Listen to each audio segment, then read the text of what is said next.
ibabahagi niya ang buhay ng isang OFW. Sinasakripisyo ang pamilya para lang sa kinabukasan ng kanyang pamilya. Ma'am, ihayag mo para ang sino mang nakikinig at nanonood, magbubukas ito ng aral sa buhay nila. Welcome back, Madam. Mapagpalang gabi po sa inyo lahat. Mga kababayan ko, mga Pilipino, ikaw, ako, kayo lahat. Lahat na nandyan. Lahat sa mga building na yan.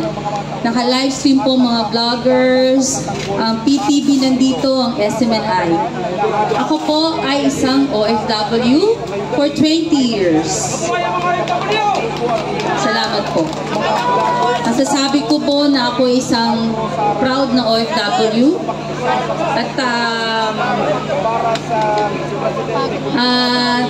dumating ako dito sa bansa September na naranasan ko nakita ko yung siege ng KOJC. I'm a Roman Catholic but hinahangakon ko ang katapangan ng mga taga Davao because my father and my mother is a Bisaya and I proud Bisaya.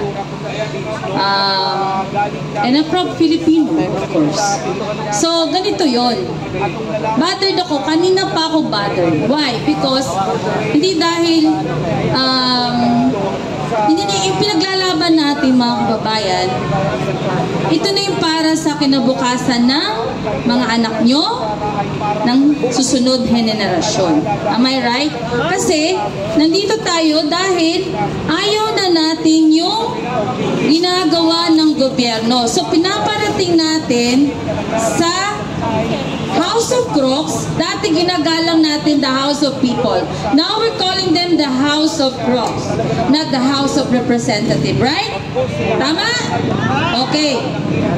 Laki ng noon, ginagalang natin sila dahil ngayon hindi na. So given na yon, nandito tayo, tumitindig dahil tayo ay may prinsipyo. May prinsipyo tayo bawat isang Pilipino. Prinsipyo pinaglalaban natin. Kaming mga OFW kumakatawan on behalf of OFW around the world and all the immigrants. We have the big contribution of this country, right? Yes! Am I right? Yes. With our remittance in your individual taxpayer of this country, right? Laki ng contribution nyo. Tayong lahat. Ikaw. Kayong lahat. Nandyan, mga businessman. Lahat tayo. Ngayon, nararamdaman nyo ba na tayo ay may Pangulo? Wala. Wala, di natin nararamdaman. So ngayon, anong dahilan nila? Gurgurin ang mga Duterte? Pabaksakin sila. Pero hindi din mangyayari yan dahil nandito tayo kay Inday Sara, sa ating minamahal na BP Sara at kay Pangulong Duterte. Right? So, nandun tumatayo tayo ngayon.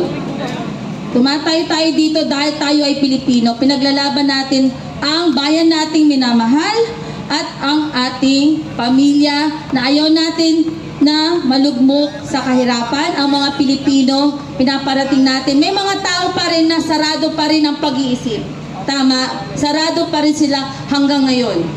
So ngayon, pararating natin through your social media platform. Itong mga vloggers sa harap nyo ngayon, andito ang SMNI na lagi ka-partners natin sa pagbabalita na sinasamahan tayo ever since to the end. No? Ayan. Diyan tayo naniniwala, only the mainstream media ang SMNI. And the Net 25 and sino kumakatawan, sino may prinsipyo na mainstream media. I never mention other mainstream media. Pero alam nyo na kung sino yung bayaran. Right? Ganito.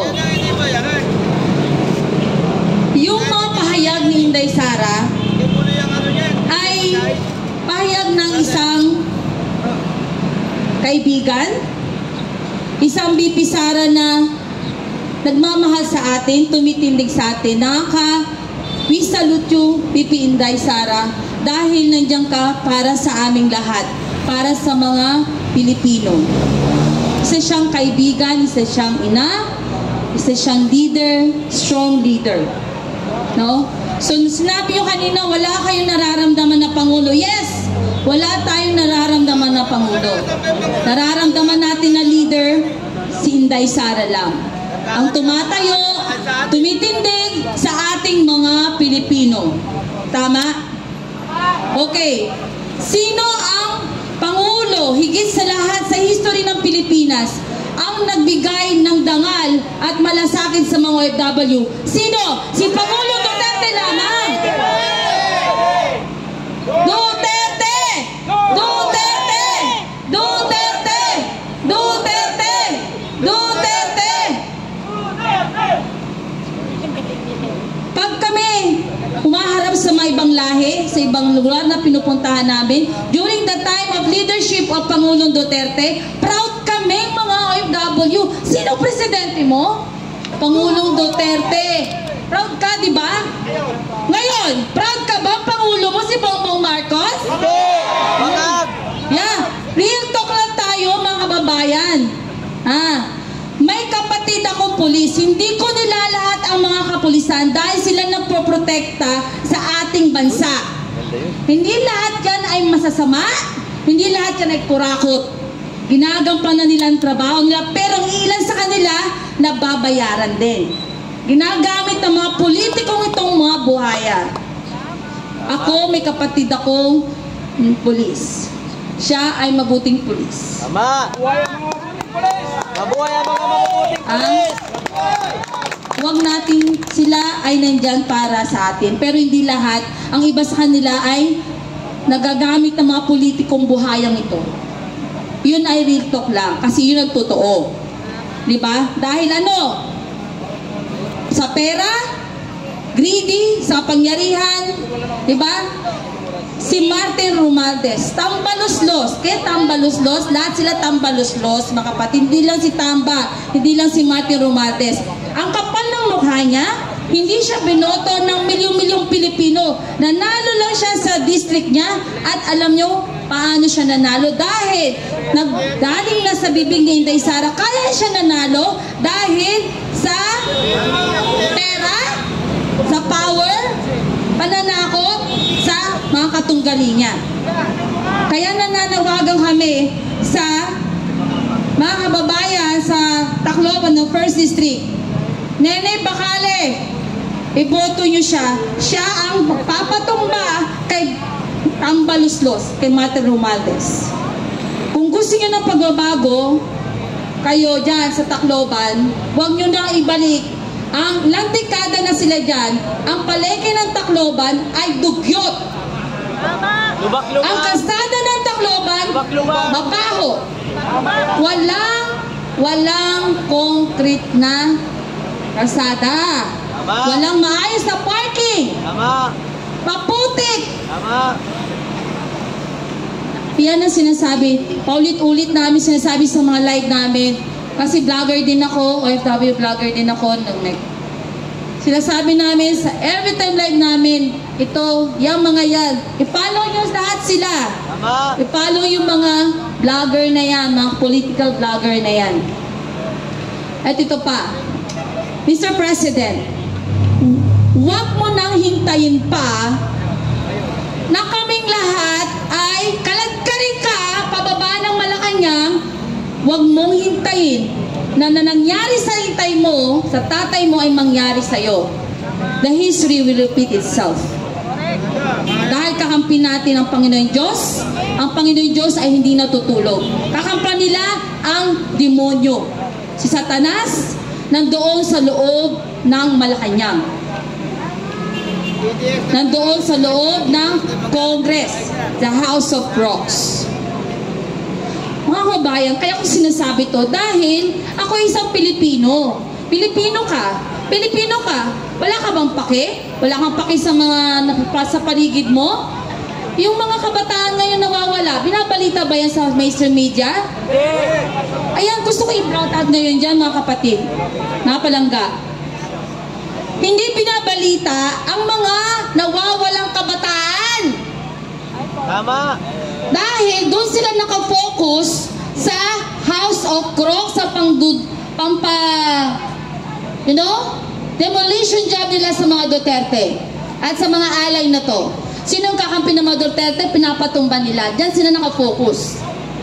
Diba? Dahil binabayaran sila dyan. The more na pukpukin nyo pa, gurgun yung mga Duterte, double money, double allowance. Ang ginawa ni Franz Castro, child abuser, Franz Castro, putang ina mo! Hindi ako nagmumura, pero ngayon nagmura ako dahil sa'yo. Wala kang karapatan dyan sa Congress dahil ikaw ay convicted. Tama. Agala-gala ka dyan, tax stamp, pera ng bayan at pera ng mga OFW na remittances ang pinapsweldo sa'yo, putang ina mo. Convicted, Franz Castro. Nakakagalit na, sorry kasi pag yan naririnig ko, nakikita ko sa social media, nag-iiba talaga yung tingin ko sa kanya, siya isang demonita. Pinadala ng Satanas. Parang pahirap sa atin. Salot ang mga yan Tatlo sila dyan sa Congress, pagala-gala. Real to, mga kababayan. Pinasasweldo sila ng taong bayan, sila ay nandyan sa Congress. Dati ang mga plakad lang nila, plakad nila ay mga karton. Ngayon nakatarpuli na sila. Nakatarpuli na sila. Yan ang katotohanan. Dahil estudyante ako nung college, ilang dekada na sila dyan. Estudyante pa ako, nandiyan na sila. Never sila nag-agree sa gobyerno. Ilang presidente na dumaan, never sila nag-agree. Ngayon kay Bongbong Marcos, ayaw sila? Good life sila? Hawak nila ang gobyernong ito?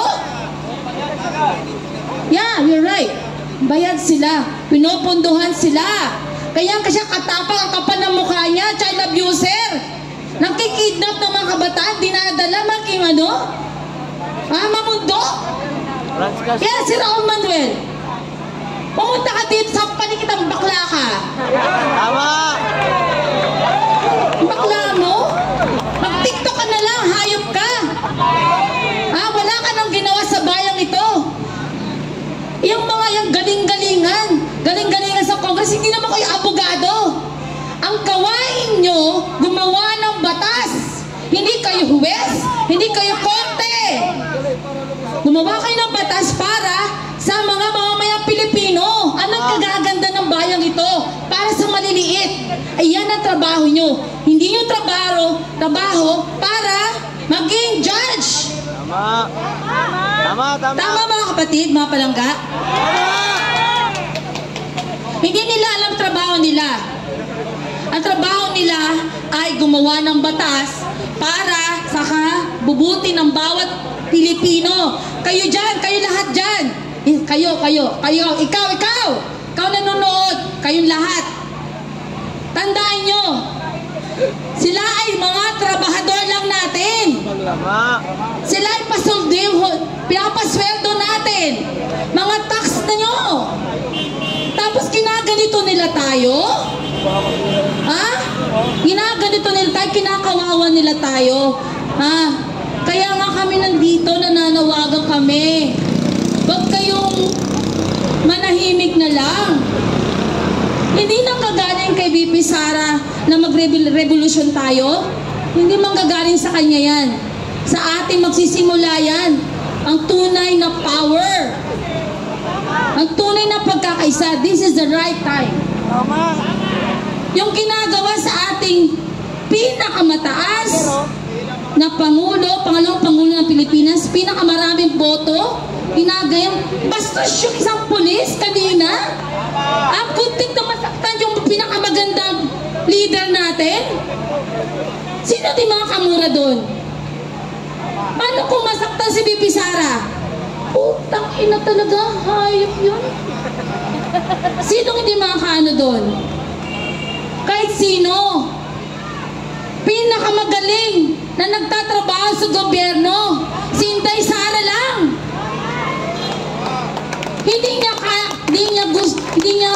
Hindi niya kailangan yung mga mga politiko na yan, kaya niya magtrabaho mag-isa.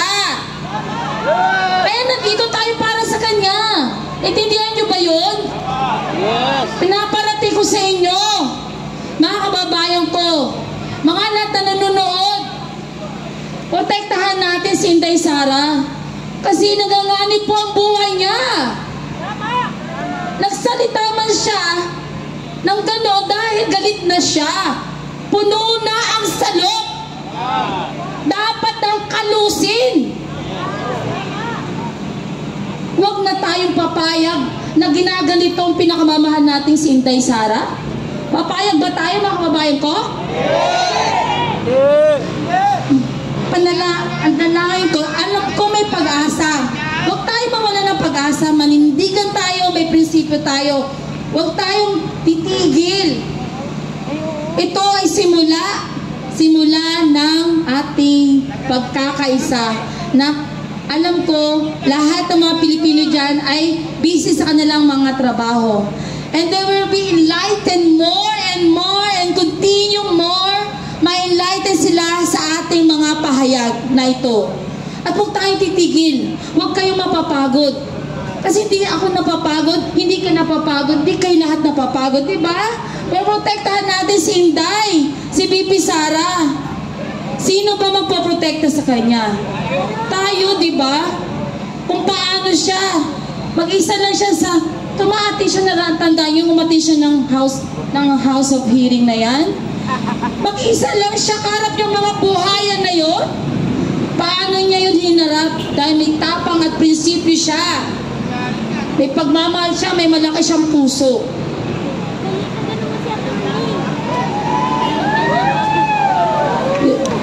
Sino yun? Nandyan? Nasaan? Duterte! Duterte! Duterte! Duterte! Duterte! Duterte! Duterte! Duterte! Duterte! Ito pa, mga kababayan. Recap lang kay PRD. He's already 79-year-old, right? Pero kinaya niyang harapin ang mga buhayan na yan. Pero natalo sila. Pinaglaruan lahat sila ni PRD dahil ganun katalino ang ating pinakamagaling na presidente, si Pangulong Duterte. We love you, Tatay Digong. We love you, BP Sara. Nandito kami para sa'yo. Hindi kami titigil. Hindi kami patitinag. Kapit lang. And we pray for you at kay Attorney Lopez. Nandito kami para sa'yo.